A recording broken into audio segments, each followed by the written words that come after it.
Hello friends, welcome to my YouTube channel. अगर आप लोगों को मेरी चैनल की स्टोरीज अच्छी लगी तो लाइक शेयर सब्सक्राइब जरूर से जरूर करना। मेरा नाम मोहिनी है। मैं अपने नानी जी की एक स्टोरी आप लोगों के साथ शेयर करना चाहती हूँ।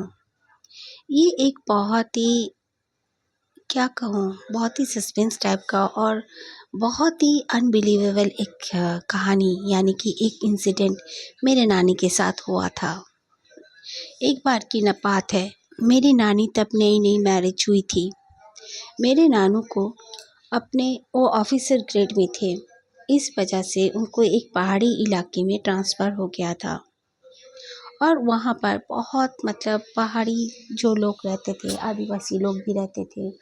और जाने के 4-5 दिन में ही मेरी नानी वहाँ पर एकदम अच्छे से सबसे मिल-जुल भी गई थी। उनको बहुत बड़ी एक बांग्लो भी मिला था और उसमें 2 नौकर भी थे। मेरे नाना जी सुबह अपना ऑफिस चले जाते और शाम को ही वापस आया करते थे। मेरी नानी बिल्कुल अकेली ही रहा करती थी।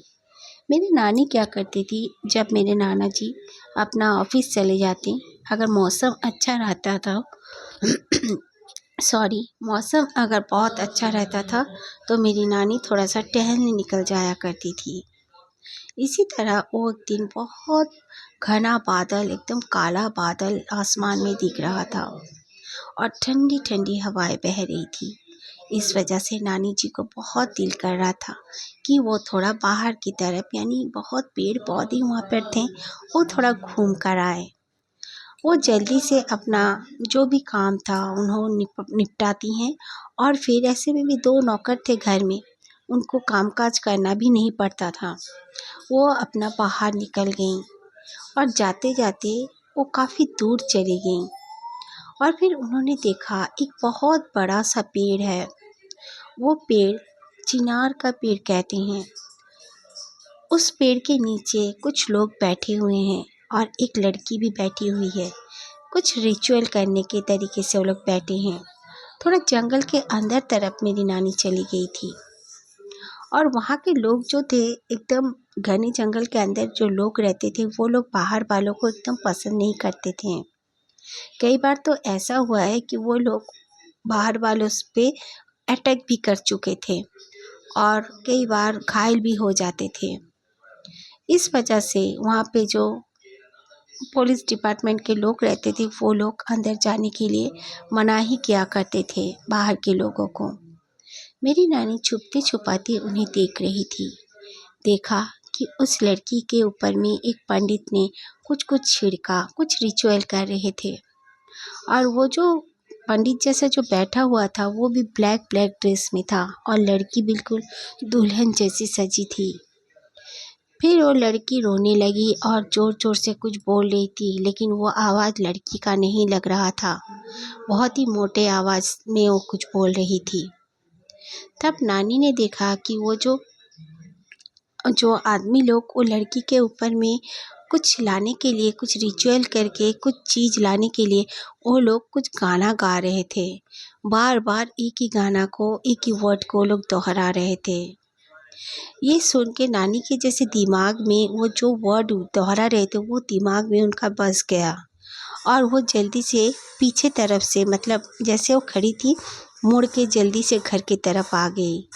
घर की तरफ आते आते उनका दोपहर का 2 बज चुका था। वो आई, फ्रेश हुई और फिर वो सोची कि मैं क्या करूँ, अभी मैं लंच नहीं करती हूँ, मैं कुछ अपना मन से कुछ काम करती हूँ। उन्होंने क्या किया, गार्डन में बैठ कर जैसे वो लोग कुछ रखे थे अपने आगे में, कुछ फूल वगैरह, लकड़ी वगैरह, मेरी नानी भी वैसे ही रख ली और फिर वो वर्ड को दोहराने लगी ज़ोर ज़ोर से। फिर दोहराते दोहराते नानी अचानक से बेहोश हो गई। फिर उनको कुछ नहीं पता।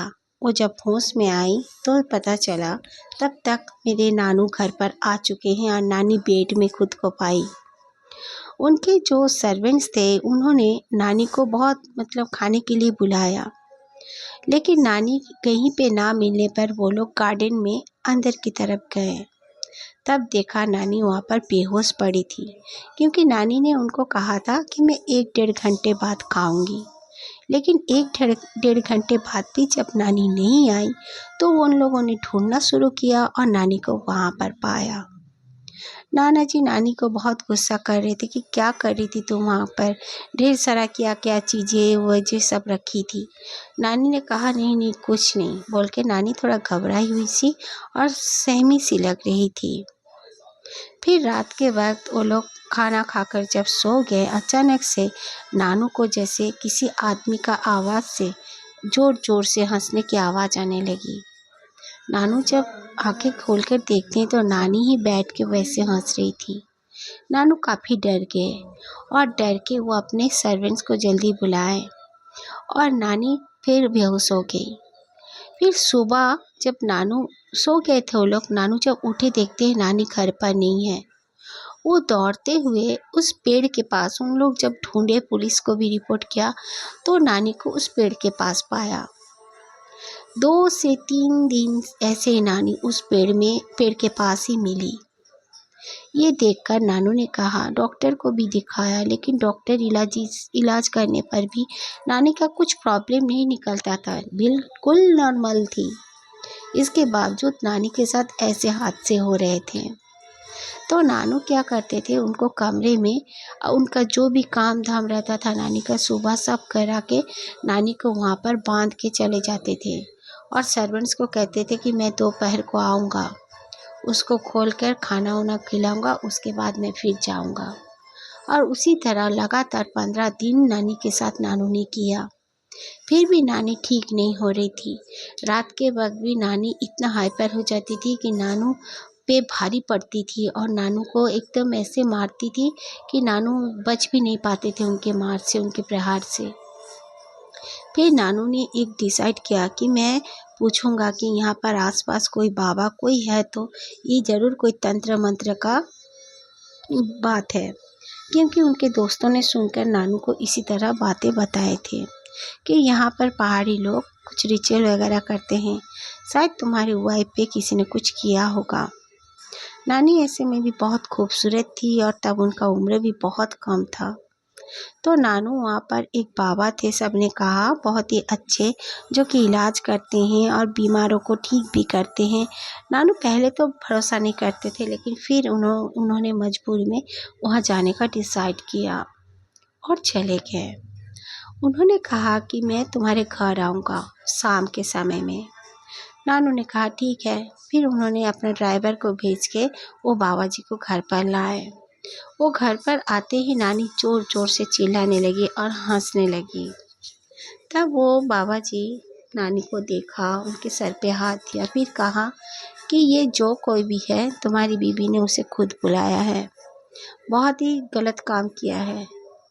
यहाँ पर ज़रूर किसी आदिवासी ने प्रे करने के लिए, कुछ अपना पूरा करने के लिए उसने वो रिचुअल किया था और इसने उसे बदमाशी के तौर पर, ऐसे मजाक के तौर पर बुलाया है और ये पूरा रिचुअल को पूरा भी नहीं की है, क्योंकि वो भेजना नहीं जानती है उसे, बस उसे बुलाई है और उसको अपने पास ही रख ली है। उसको बिना भेजे कोई भी उसके साथ नहीं रह सकता ज़्यादा दिन, बहुत ही स्ट्रॉन्ग शक्ति है। तो नाना काफ़ी डर गया और कहा कि क्या करें। तो बाबा जी ने नाना जी को कुछ कुछ उपाय बताए और फिर नानी को ताबीज़ वगैरह दिया और कहा कि तुम्हारी बीवी को यहाँ से दूर भेज दो, तब तुम्हारी बीवी ठीक हो जाएगी। 21 दिन जो रिचुअल मैं बताता हूँ उसे करने दो, उसके बाद उसे अपने मायके में भेज दो या तुम्हारे घर में। नाना जी ने वैसे ही किया, लेकिन फिर भी वो जो भी था नानी के शरीर में, वो शक्ति सपने में आती थी। और फिर वो बाबा जी से भी उसने कहा था कि उसने मुझे फालतू में परेशान किया है, मैं चले तो जा रहा हूँ लेकिन मेरे को जब भी दिल करेगा मैं इसको परेशान किया करूँगा, क्योंकि इसने मुझे बुलाया है, ये मुझे भेज नहीं सकी, मुझे बहुत ज़्यादा कष्ट हुआ है, इसीलिए मैं इसे भी कष्ट दूँगा। फिर नानी को छोड़ के चले तो गए, लेकिन फिर भी नानी के पास अचानक ऐसे कुछ शक्ति आ जाती थी कि कोई नानी को पकड़ ही नहीं पाते थे। नानी का बच्चे भी हुए, मेरी मम्मी, मासी, मामा सब कोई, लेकिन फिर भी नानी को वो जो दौरा पड़ने का जैसे एक सिचुएशन होता था, काफ़ी उम्र तक होता रहा। और नानी सपने में भी हमेशा कुछ दूसरी दुनिया की सपने देखती थी और बताती थी भी। नानी का ये अंत तक उनके साथ ही था। उसके बाद उस नानी जाने के बाद उस शक्ति का क्या हुआ और किसी को नहीं पता।